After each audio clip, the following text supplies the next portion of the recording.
Bienvenue dans les coulisses des Voix de la Saint-Barthélemy. Je suis Jérémy Kleiss, responsable du pôle podcast de Regard Protestant. Et j'ai le plaisir de vous accueillir dans cette discussion avec l'équipe de production après l'écoute de cet épisode où l'on fait plus ample connaissance avec les taverniers protestants de l'Auberge du Fer à Cheval quelques années avant leur mort pendant la Saint-Barthélemy. Je suis aujourd'hui avec Olivier Caraval qui a écrit les dialogues de la série. Bonjour Olivier. Bonjour Jérémy. Et avec Antoine Gouritin, réalisateur et coordinateur du projet. Bonjour Antoine. Bonjour Jérémy.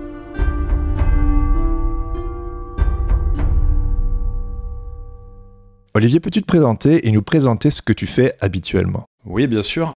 Je fais pas mal de choses et notamment j'écris puisque je suis auteur scénariste, surtout de scénarios de bande dessinée et plus récemment je me suis orienté vers le roman graphique et je suis même tenté de dire roman illustré et j'écris également ça m'est arrivé en tout cas des fictions sonores.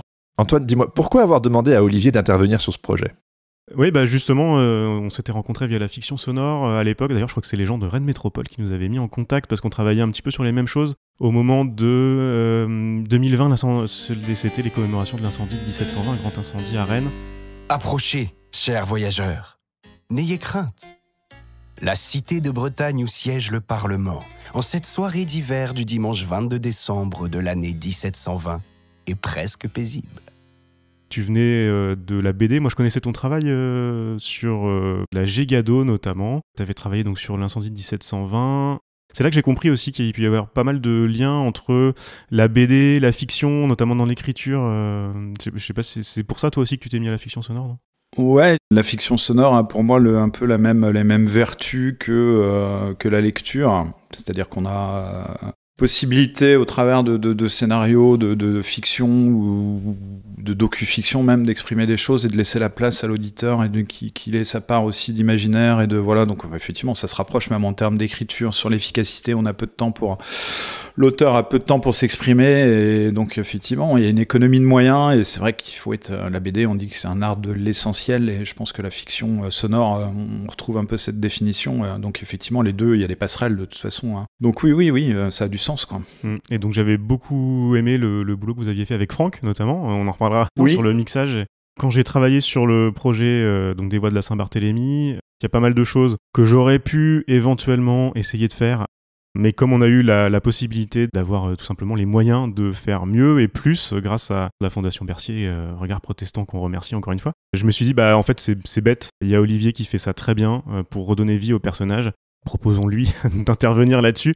Il y avait ce défi-là justement de faire court. Moi l'objectif c'était vraiment d'avoir un maximum le texte original de Jérémy Foa et puis d'avoir les personnages qui venaient à la fois donner de la vie, peut-être rendre la chose plus accessible aussi via une certaine forme d'immersion. C'était un challenge moi que j'aurais pas relevé comme ça de toute façon, c'est pour ça que j'étais venu te voir. Ouais écoute, merci. J'ai dit oui un peu parce que j'ai confiance en toi, mais j'ai plus pour habitude moi de travailler sur mes propres projets et pas forcément d'adaptation d'un livre historique comme ça. Ça a été le vrai défi en fait à relever. Hein. Olivier, comment as-tu découvert et reçu le texte de Jérémy Foa ? On me l'a mis sous le nez, Antoine Gouritin qui m'a invité à le lire et voilà, j'ai plongé dans le travail qui rapidement m'a passionné. Il est d'une haute technicité historique avec un parti pris, et c'est ce qu'a détecté Antoine très rapidement, une espèce de récit dans le Paris du 16e, de la Saint-Barthélemy, absolument passionnant. Un vrai travail d'historien et en même temps un partage de ses connaissances, d'une accessibilité, on comprend, on est immergé très rapidement dans le récit, dans l'histoire, dans les personnages et dans la mécanique de l'horreur finalement, parce que c'est ça qu'il décrypte. Il va chercher comme ça des rouages du quotidien protestant catholique à Paris en 1572. Donc voilà, et puis après le projet arrivant, donc je l'ai lu une première fois et puis après je l'ai relu, re-relu et re-relu. Pour bien comprendre de quoi il est question. Je crois que c'est la première des choses. Il faut comprendre de quoi ça parle vraiment, voir où l'auteur veut aller et où il nous emmène, et voilà. Et donc c'est s'approprier quelque part le sujet. Comme tous les auteurs de fiction, à un moment donné, on s'empare du sujet, et puis on le traite à notre manière derrière, tout en respectant, parce que là, j'étais un peu coincé. Hein, il fallait que je sois au cordeau finalement dans mon travail d'écriture. L'immersion, je crois que c'est le maître mot au départ, hein, et la documentation annexe, hein, parce que je me suis pas contenté évidemment du livre de Jérémy. Il y a toute une documentation fournie par Antoine aussi, diverses, multiples. Dans l'épisode que nous venons d'écouter, on entend des interrogatoires. Ton nom ? Louis Brécheux. Pour ces dialogues-là, es-tu resté au plus près des archives présentées dans le livre ? Oui. Je suis tenté de dire impossible de faire autrement. C'est de partir des archives pour réécrire, moderniser.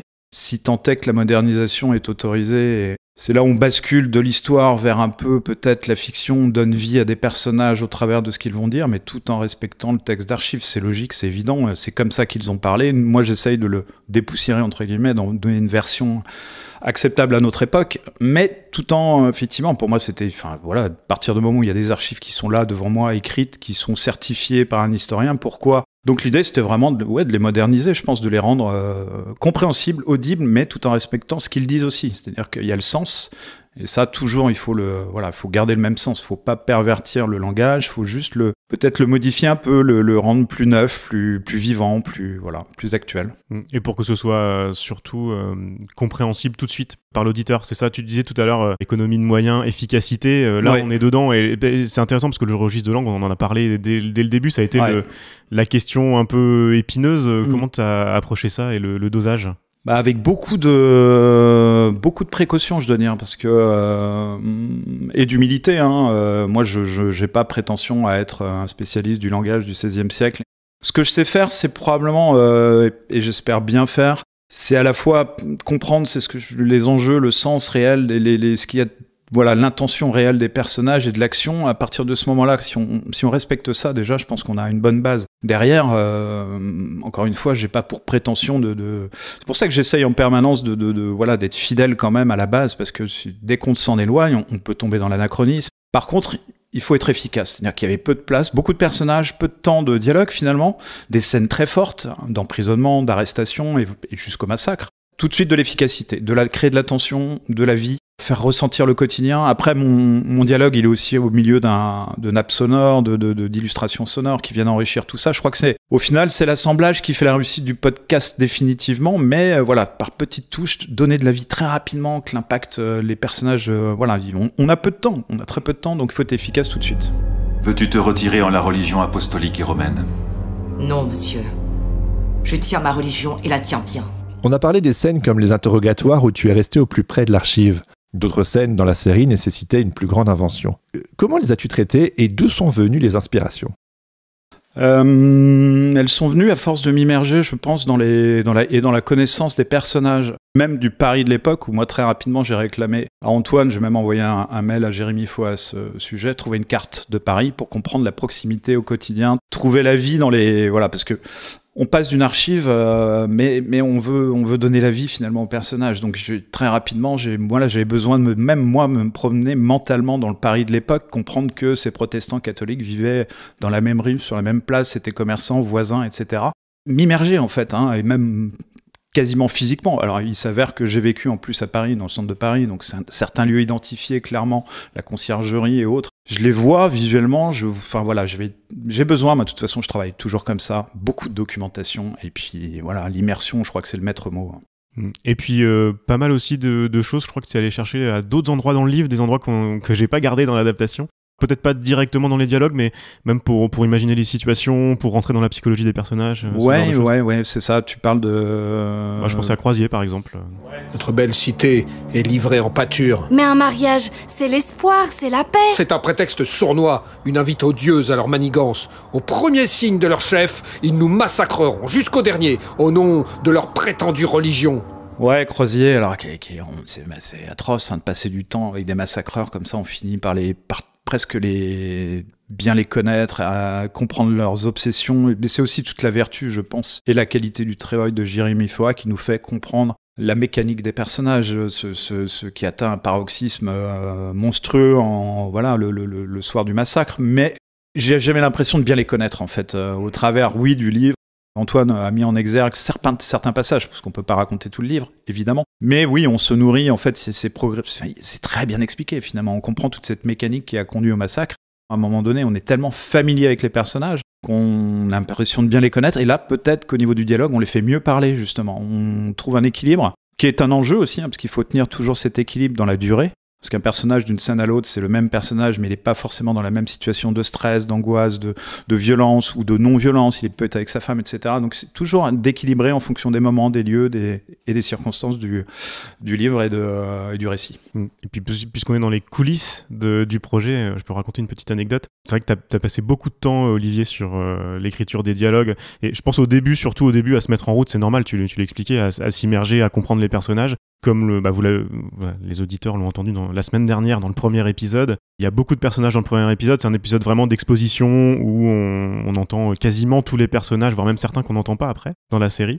On avait gardé le premier épisode pour la fin. Et justement, tu connaissais bien les personnages à ce moment-là. Et je vais pas dire que c'est venu tout seul, mais presque finalement. Beaucoup plus facilement en tout cas que le reste. Exactement. La mise en route est forcément assez monstrueuse et même, je tentais de dire vertigineuse. Moi, j'ai pris conscience de la difficulté du projet, parce que clairement, ça ne s'est pas fait tout seul. Il a fallu un travail intense, d'immersion évidemment, mais même d'écriture derrière, où on a échangé pas mal avec Antoine. On a des partis pris, des réglages toujours. Et finalement, effectivement, quand je reviens sur le premier épisode à la fin, où j'avais tout écrit, et c'était plus simple, évidemment, parce que j'avais passé du temps très long, obsédant, jusqu'à en rêver la nuit, probablement. Mais oui, quand on est immergé dans un travail vraiment aussi puissant, à un moment donné, on prend possession de l'espace d'écriture, de la narration, des personnages, des idées qui viennent, et puis je me suis enrichi de glossaires de langage aussi. Il y a tout un bagage en parallèle sur les insultes de l'époque, comment les catholiques parlaient des protestants et vice-versa. Et puis là, ce qui était bien, on en parlera aussi avec Emmanuel sur la musique, c'est que moi, l'idée, c'était d'avoir des gens aussi qui apportent une expérience, une créativité. Donc j'ai été très ouvert et au final, il n'y a pas eu beaucoup... Enfin, ça a été beaucoup d'échanges et par exemple, je pense à certaines scènes où tu nous as dit, ça marcherait sans doute mieux comme ça. Tu as fait des propositions aussi, même dans la mise en scène, dans tout ça, et qu'on a pris, parce que ça a débloqué des fois du sens aussi sur certaines scènes qui étaient peut-être un petit peu difficiles à comprendre dans la version originale. Et puis avec tes propositions, sur des moments de changement d'espace physique et narratif où j'ai fait quelques petites suggestions parce que ça me parlait plus cohérent. Mais là, j'ai dépassé mon simple rôle d'auteur dialoguiste, puisque c'est mon rôle dans cette fiction, enfin dans cette adaptation, parce que c'est pas une fiction, ne pas se tromper. Mais voilà, c'est mon côté habitude de scénariser, de réaliser finalement de A à Z. Des choses qui me paraissaient incohérentes, et plus cohérentes racontées d'une autre manière. Voilà, c'est des petites techniques de narration qui, si ça peut aider, tant mieux. Avec toujours Jérémy Foix derrière pour les corrections, les ajustements. Il a validé très rapidement, il trouvait que ça tenait bien, même plutôt cohérent, un bon rythme et tout, mais forcément quelques anachronismes. Et de découvrir effectivement cette fameuse scène où, alors moi j'ai imaginé, parce que on connaît le récit, tout est basé sur des archives notariales, donc des inventaires d'intérieur chez un catholique. Il y avait plein de tableaux, donc j'ai eu l'idée d'utiliser, créer une petite scénette où le père de famille revient à la maison et présente un tableau à son épouse. Il fallait qu'ils se prennent le bec dans cette... qu'ils se dispute un peu, qu'on montre un peu les tensions, parce que la femme étant catholique, forcément, il y a un moment donné, et elle va finir par se faire tuer. Étant protestante, justement. Étant protestante, ouais, pardon, excuse-moi. Étant protestante, tu m'as fini par confondre et mélanger. Et donc, il revient avec un tableau. Moi, j'ai proposé que ce soit un tableau avec une illustration de la Vierge Marie. Et là, Jérémy Foix m'a dit « Ah non, si vraiment il faut que ce soit dans la véracité de l'époque, il faut que ce soit une représentation de Saint-Pierre, parce que la Vierge Marie... est trop consensuel entre les protestants et catholiques. » Alors pourquoi je dis ça ? Parce que ça démontre à quel point, si on n'est pas historien, si on ne connaît pas exactement ce qui sépare et va créer de l'antagonisme et de l'affrontement et de la tension entre deux religions qui sont quasiment distinctes à l'époque, catholiques et protestants, on le sait pas. Moi je propose la Vierge Marie, c'était une erreur tout simplement. Il fallait proposer le tableau de Saint-Pierre. Vous autres huguenots faites preuve de tant de rigidité. Cette représentation de l'apôtre Pierre est des plus délicates. Et c'est pour ça qu'on a poussé le truc à fond. Saint-Pierre ? Tu es sérieux, Nicolas ? Et la prochaine fois, quoi ? Une image du pape ? Ouais, enfin voilà, c'est une petite anecdote, mais ça démontre bien l'importance de la compréhension de l'époque. Moi, je ne suis pas historien, il y a Jérémy est là, c'est son livre, de toute façon. Donc et c'est pour ça que c'était important aussi que Jérémy relise absolument tout. Évidemment. Moi, je vais même refait faire un tour. Alors, il reste sûrement peut-être des petits petites incohérences, des petites incompréhensions, des petites un mot par-ci par-là qu'on n'a pas vu. Ça peut arriver, mais bon, avec on pourrait faire une émission entière fiction historique et livre historique. À quel moment la fiction historique emmène sur un terrain, on en a déjà parlé très souvent avec toi. Je pense que l'écriture fictionnelle permet de combler des vides historiques par moment aussi. Merci à tous les deux pour ces éclairages. On se retrouve la semaine prochaine pour évoquer la mise en voix de tous ces personnages après l'écoute du prochain épisode des Voix de la Saint-Barthélemy, un podcast du Musée protestant et Regard protestant.